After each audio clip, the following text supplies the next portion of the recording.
Vstanu v 10 a potom si dám sprchu. Udělám si snídaně a hodím jí do krku. Sednu si na gauč a zahrajem si Xbox. Venku už je hezky, kraťasy a tričko. A když nás už nebaví se koukat na tu telku, tak uděláme drinky a felíme to venku. A kdyby hlad byl, tak rozpálíme grill. Potom je cítit ten vůně naložených stejků. Ptáš se, jak se mám?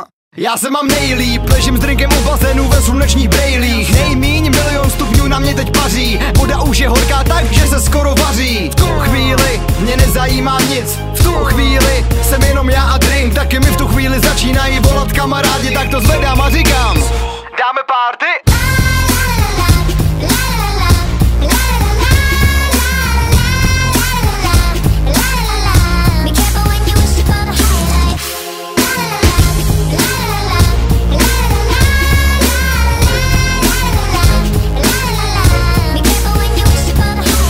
Jenom jsem dneska vstal a už jsem věděl, že dnešek nebude jeden z dnů, co by jsem jen seděl. A tak se zvedám, volal mi Regine, já to zmeškám, beru triko a rychle běžím. Na 3. hodinu už stojím u vchodu, natěšený jako dítě na tenhle den, ze kterýho nebude moc vzpomínek a probuzení s otázkou, jestli to nebyl sen. Všichni se baví a my jsme v čele, s pocitem, jako by jsme byli v novém těle.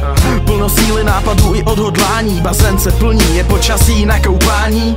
Nic nám tady nechybí a vše do sebe zapadá. Ta nejlepší společnost, hudba a super nálada. Takhle to vypadá u naší party. Tak co? Dáme party?